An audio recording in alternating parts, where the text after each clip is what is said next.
So welcome back.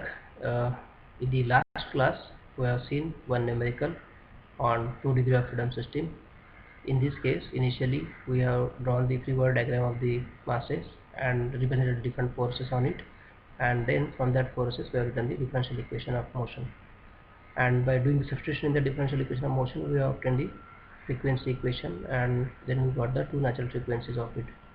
So after getting natural frequencies, we have put that frequencies into the ratio of amplitudes, and accordingly we have got the two mode steps for that numerical.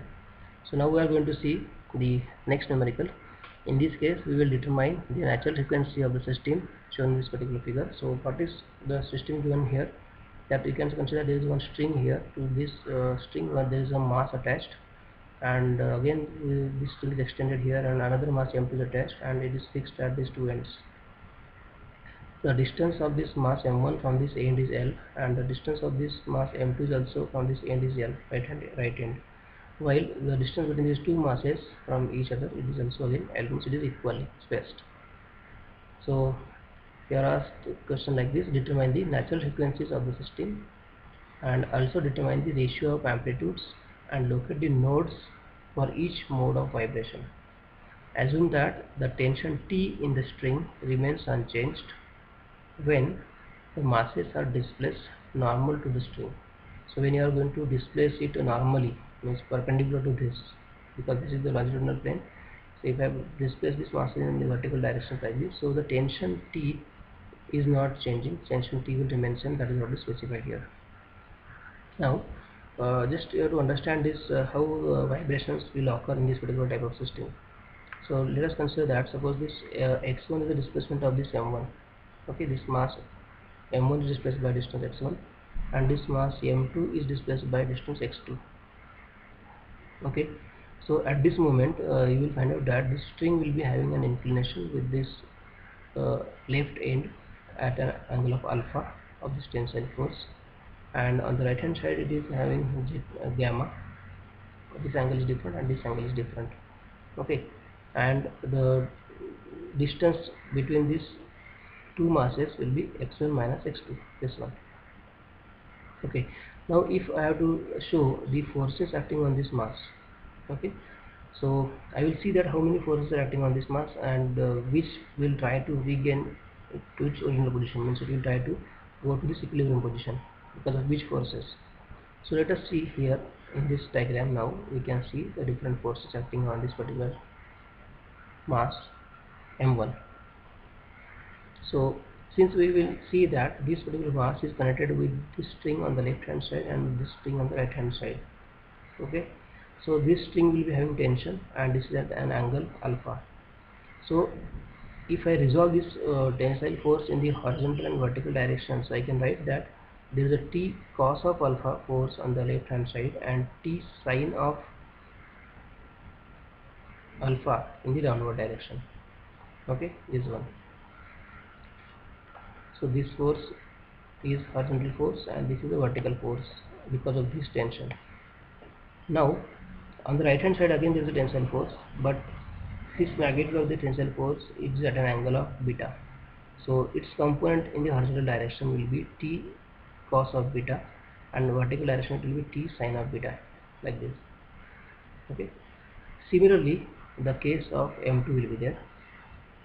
Okay, so the forces acting on this will be, again there is a tension is there, so T cos of beta in the horizontal direction and T sin of beta in the vertical direction, while T cos of gamma, because here the angle over here is the beta, angle over here is alpha, and angle over here is the gamma. So gamma at an angle gamma, this particular tension force is there, so this is T cos of gamma horizontal and T sin of gamma vertical force will be acting over it. Okay, so now we have to draw the equation from this particular free body diagram. So for mass m1 first we will consider that as this mass is moving upward, okay, so x1 is in the upward direction, so inertia force to be in the downward direction. Okay, so if I am writing this inertia force m into m1 into x1 double dot, actually it will be m1, okay, m1 into x1 double dot will be equal to, now this force and these two sine beta and sine alpha forces, these are in the same direction, but when I am writing it towards on the right hand side of it, so I will write this as minus t sine alpha and minus t sine of beta. Okay, so now sine alpha and sine beta, these values, suppose if I have to find out, so sine of alpha means front side and hypotenuse, so I will get that sine alpha will be is equal to, so this displacement of this mass from the initial position is by x1, so it will be front side will be x1 and this will be L distance, so sine of alpha will be x1 by L, and similarly sine of beta will be x2 by L.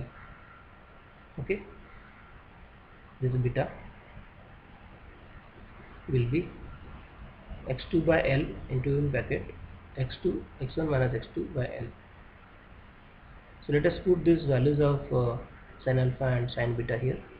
So minus t as it is, so sin of alpha is x1 by L minus t into x1 minus x2 by L. Okay, that is the value of it.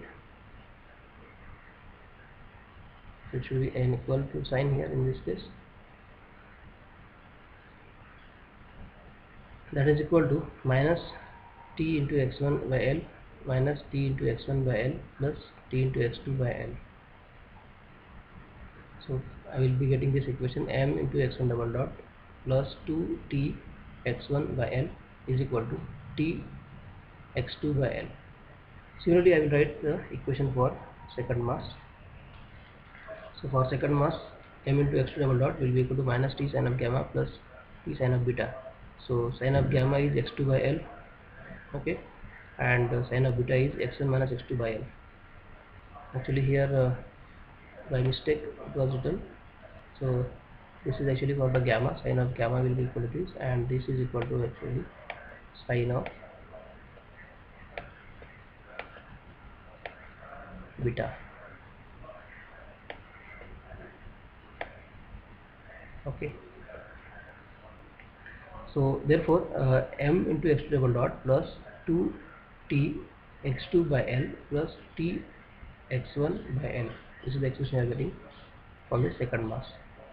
Now we have to make the substitution into this equation like we have done in the previous numerical. So x1 will be equal to capital A sin of omega t, and therefore x1 is equal to minus omega square A sin of omega t, and similarly x2 is equal to b sin omega t, and x2 double dot will be equal to minus omega square b sin of omega t. So this is acceleration actually, double dot is here, and this is also double dot acceleration. Okay, so this is x1 and this is x1 double dot, this is x2 and this is x2 double dot. So let us substitute this into this equation. So minus m1 omega square A sin of omega t plus 2t by L into A sin of omega t, that is equal to t by L b sin of omega t.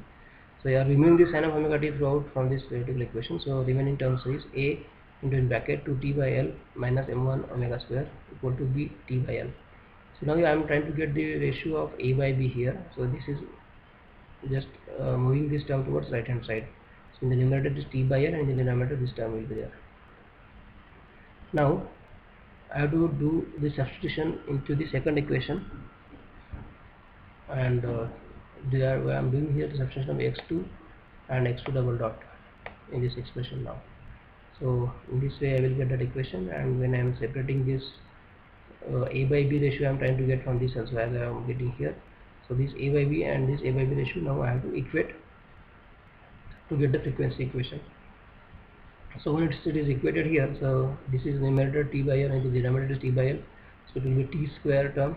Okay, so t square will be equal to 2t minus L m1 omega square, okay, into bracket 2t minus L m2 omega square. Just I am doing the multiplication of this bracket, so I will get this 2 into 2 4 t square, okay, then 2t minus n as it is 2t, that is t L m1 omega square minus plus the minus 2t, first of all 2t L m2 omega square and minus plus L square m1 m2 omega raised to 4.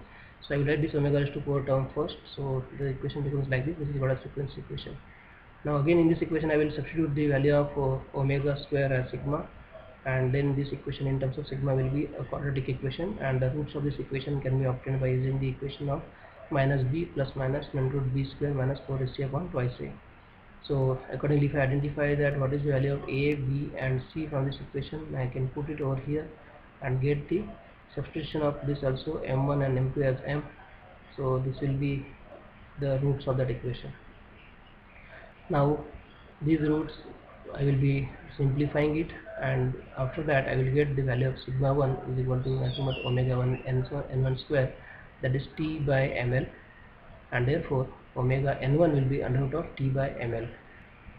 Similarly, sigma 2 will be equal to omega n square, that is equal to 3t by ml, so omega n2 will be equal to under root of 3t by ml. And now if I have to get the mode shapes of this, that means ratio of amplitude, so whatever the a by b ratio I have got there, I will put the value of omega n1 into the first expression. So I will get the first mode as a by b equal to 1. It means if a equal to 1, so b is also equal to 1, so it means it will be having same displacement, so both the masses will be having displacement in the same direction, upward or downward. And again in the a by b expression, if I put the value of this particular omega n2, okay, so that gives me the a by b ratio is equal to -1, and therefore a by b -1, so if a equal to 1, so b will be -1. It means if the first mass is moving upward, so second mass will be moving downward, and this way the vibration will take place. So this is what about the this particular numerical, and in the next class we'll see the eigenvalue and eigenvector by matrix method. So this is also a method by which you can find out the natural frequency of the system, but this method as it is a matrix method, it can be more useful for higher degrees of freedom systems. So definitely our syllabus is restricted to 2 degree of freedom system, so we can easily solve the equations of the, we can easily find out the eigenvalue and eigenvector. So eigenvalue is nothing but the natural frequency, and eigenvector is nothing but the its mode shape. So that we are going to find out by using the matrix method in the next class. So thank you very much.